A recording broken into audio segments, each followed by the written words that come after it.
Media సమావేశం ఏర్పాటు చేసినటువంటి ముఖ్య ఉద్దేశం 2 రోజులుగా మన నియోజకవర్గంలో ఉన్నటువంటి శాసనసభ్యులు వారు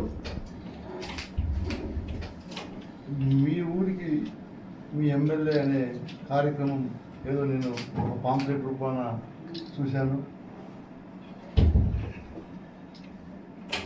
సరే, ఎవరైనా సరే శాసనసభ్యుడిగా ఉన్నప్పుడు కార్యక్రమాలు అనేక పేర్లు పెట్టుకొని గ్రామాల్లోకి వెళ్ళడం, ప్రజల సమస్యలు పరిష్కరించడం కామన్ కాబట్టి దాన్ని మంచిగానే మేము కూడా అనుకున్నాం. కాకపోతే 22 నెలలు గుర్తుకు రాని ప్రజలు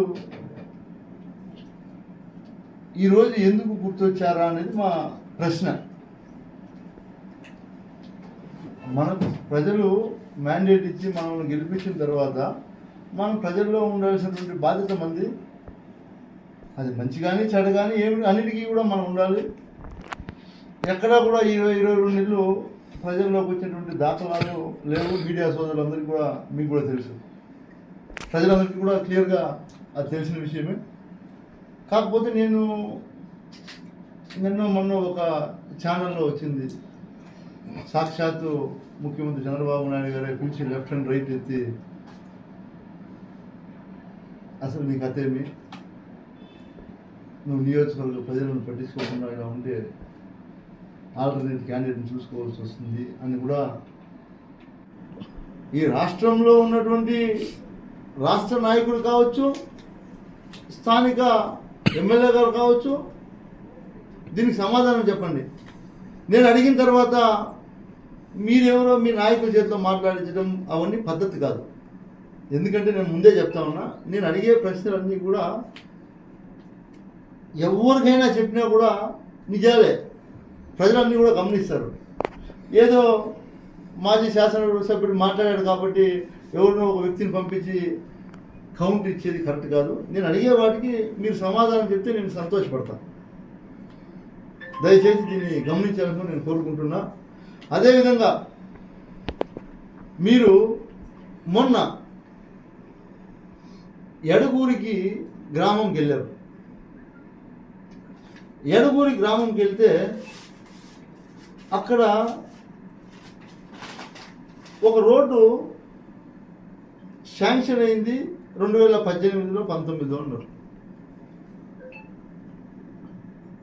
2019లో మన ప్రభుత్వం అధికారంలోకి రావడం జరిగింది.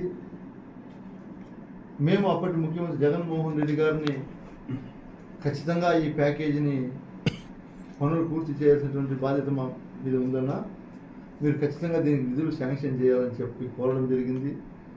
అప్పుడు ఆ రోడ్లన్నీ కూడా వేయడం జరిగింది.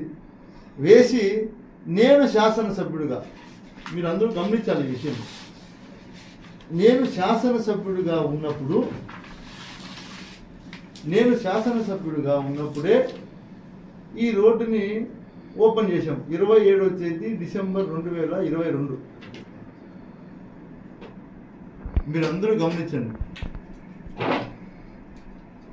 ఆ బోర్డు పక్కన, ఇప్పుడు మేము ఏదైతే బోర్డు వేసామో ఆ బోర్డు పక్కన పోయి మీరు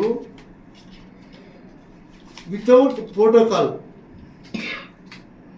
భారతదేశ చరిత్రలో ఇంతకైనా దౌర్భాగ్యం ఎక్కడా ఉండదు. నేను ఇంతవరకు ఇలాంటి సంస్కృతి కూడా నేను చూడలేదు.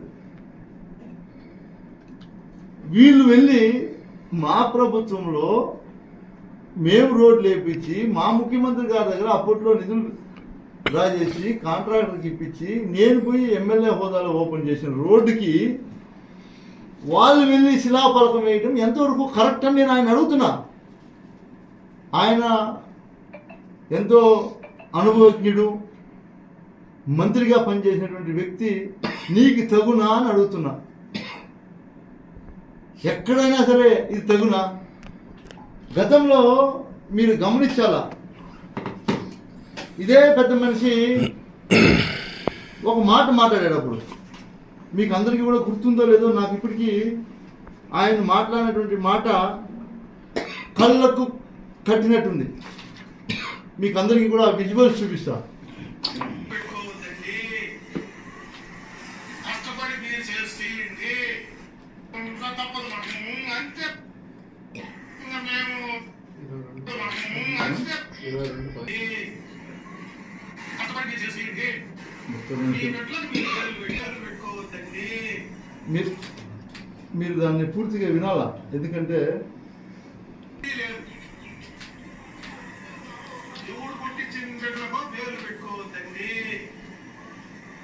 కష్టపడి మీరు చేయండి, మీ బిడ్డలకు మీరు పేర్లు పెట్టుకోండి అని నేను చెప్పాను. పైన గతంలో మేము ఒక రోడ్డు ఓపెన్ చేస్తే మా ప్రభుత్వంలో, అది కూడా మా ప్రభుత్వంలోనే రోడ్డు ఓపెన్ చేసి మా ప్రభుత్వంలోనే నిధులు ఇస్తే ఆ పెద్ద మనిషి మాట్లాడినటువంటి మాట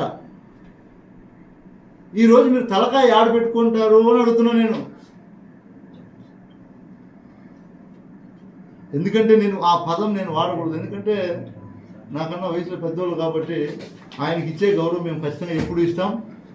ఇవన్నీ కూడా, అది కూడా వితౌట్ ప్రోటోకాల్ ఎంత బాగా చేశారంటే, ఆంధ్రప్రదేశ్ ప్రభుత్వము పంచాయతీరాజ్ శాఖ కేపీ రోడ్ నుంచి ఎడగూరి వరకు నిర్మాణము, ఎడగూరికి పోదాం, దానమయ్యగరపల్లికి పోదాం, ఎవరు ఎమ్మెల్యేగా ఉన్నప్పుడు రోడ్డు వేసారో అడుగుదాం, ప్రజలు చెప్తారు కదా. ఓన్లీ ఎలక్షన్ అప్పుడు మాత్రమే పార్టీలు మాకి. ఈరోజు రోడ్డు లేకపోతే నాకు తెలుగుదేశం వాళ్ళు మాట్లాడతారు, వైఎస్ఆర్ కాంగ్రెస్ పార్టీ వాళ్ళు మాట్లాడతారు, బీజేపీ వాళ్ళు కూడా మాట్లాడతారు. వితౌట్ ప్రోటోకాల్ నిధులు ఏపీ ఆర్ఆర్పి ఈఏపీ గ్రాంట్స్ 2018-19 అంచనా 50 లక్షలు మంజూరు చేసిన వారు సిఎన్ అమర్నాథ్ రెడ్డి గారు, భారీ పరిశ్రమల శాఖ మంత్రి. ఇట్లైనా బోర్డు వేసుకుంటారా ఎవరైనా? మీరే చెప్పండి, ఎవరైనా ఇలాంటి బోర్డు వేసుకుంటారా? ఎక్కడైనా ఆనవాయితీ ఉందా? ఇదే నా చంద్రబాబు నాయుడు గారు నేర్పించింది. ఇది ఒక పక్కన పెడితే, ఇంకొకటి బోడుగుట్లపల్లి పంచాయతీలో కనీసం జిల్లా కలెక్టర్ పేరు వేసేదానికి కూడా నోచుకోలేరా కలెక్టర్? ఎవరైనా కానీ నేను చెప్పేది, ప్రోటోకాల్ అనేది ఒక సిస్టమ్. జిల్లా కలెక్టర్ గారి పేరు కూడా లేదు. సర్పంచులు పదవి అయిపోయి ఎన్ని రోజులైంది? సర్పంచ్ హోదా తెగిపోయి ఎన్ని రోజులైంది? సర్పంచ్గా పెరిగేసి ఎన్ని రోజులైంది? 2వ తేదీకి సర్పంచులు పదవి విరమణ అయిపోయింది కదా. ఇది ఎన్నో తేదీ ఓపెన్ చేశారు? 9వ తేదీ ఓపెన్ చేశారు. ఈయన కింద ఏమని రాశారు? విశ్వనాథ్ సర్పంచ్ అని రాశారు. ఇది మీకు తగునా? ఇట్లాంటివేనా మీరు చేసేది? ప్రజలు ఇవన్నీ గమనిస్తారా అని అడుగుతున్నా నేను.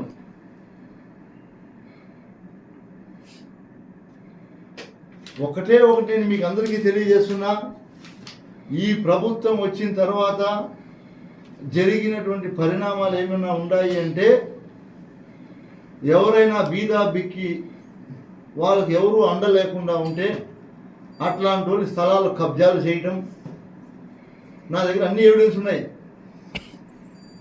లేదంటే తహసీల్దార్ని అడ్డం పెట్టుకొని పట్టాలు ఇప్పిస్తామని చెప్పి పట్టాలు ఇప్పించడం, నా దగ్గర ప్రతిదీ ఎవిడెన్స్ ఉంది. నేనేమి ఊరికే మాట్లాడట్లేదు, అన్నీ ఇస్తా. ఇది ఎంతవరకు కరెక్ట్ అని అడుగుతున్నా. మీరు అనుకుంటున్నారేమో ఇంత దౌర్భాగ్యం నిజంగా ఎక్కడా ఈ రాష్ట్రంలో నేను చూడలేదు. మద్దిరాళ్ళ మేము ఓపెన్ చేసినటువంటి రోడ్డు శిలాఫలకం ఏదైతే ఉండిందో దాన్ని పగలగొట్టి వీళ్ళ బోర్డు వేసుకున్నారు. మద్దిరాళ్ళ ఊళ్ళో పోతే మా శిలాఫలకాన్ని పగలగొట్టి, మీరు గమనించవచ్చు, మద్దిరాల్లో మా శిలాఫలకాన్ని ఏ విధంగా పగలగొట్టారో మీరు చూడొచ్చు. మా శిలాఫలకాన్ని ఈ విధంగా పగలగొట్టి నిన్న ఈ పెద్ద మనిషి పోయి వాళ్ళ శిలాఫలకాన్ని ఇలా వేసుకున్నాడు. ఇది న్యాయమా అని నేను అడుగుతా ఉండా. మా శిలాఫలకాన్ని నువ్వు ఇలా పగలగొట్టి ఇలా వేసుకోవడం న్యాయమా?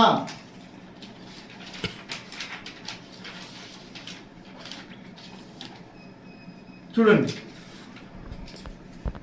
ఇదేనా నువ్వు ఇన్ని సంవత్సరాలు నేర్చుకున్న సంస్కృతిని అడుగుతున్నా నేను.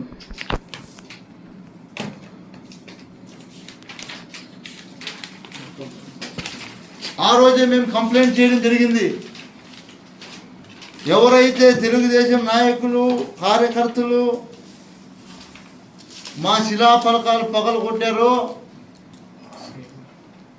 వారి పేర్లతో సహా కంప్లైంట్ ఇవ్వడం జరిగింది.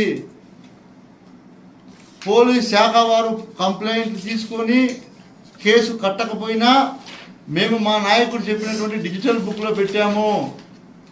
ఖచ్చితంగా మీకు రాబోయే రోజుల్లో కఠిన చర్యలు తప్పవు. మీరు ఎంత విర్రవీగారో ఉప్పు తిన్నమ్మా నీళ్లు తాగాలని ఒక సామెత ఉంది. అట్లా మీరు ఎంత విర్రవీగారో దానికి చెల్లించే రోజు దగ్గరలోనే ఉంది అని కూడా మీకు తెలియజేస్తా ఉన్నా. ఎందుకంటే మేము ఎన్నో అభివృద్ధి కార్యక్రమాలు చేసినా ఎక్కడా కూడా ఇలాంటి సంస్కృతిని మేము ప్రోత్సహించలేదు. మా శిలాఫలకాలు పగలు కొట్టేయటం అలా ఇలా చెప్పుకుంటే చాలా ఉన్నాయి, ఒకటని కాదు చాలా ఉన్నాయి. ఈరోజు వాళ్ళు చేస్తున్నటువంటి కార్యక్రమాలు అన్నీ అవే. నేను ఎగ్జాంపుల్కి మాత్రమే 2-3 చూపిస్తున్నా. మాకునపల్లి పంచాయతీలో ఉన్నాయి, నాయకనేరులో ఉన్నాయి, మన బైరుపల్లి పంచాయతీ అన్నీ, సుద్దులకుప్పంలో ఈ రోజు మీరు పోయి చూస్తే మా శిలాఫలకం పాల్గొట్టేశారు. ఇవన్నీ కూడా మంచి పద్ధతులు అని అడుగుతా ఉన్నా. ఈ ప్రభుత్వం వచ్చిన తర్వాత మీరందరూ కూడా గమనించండి.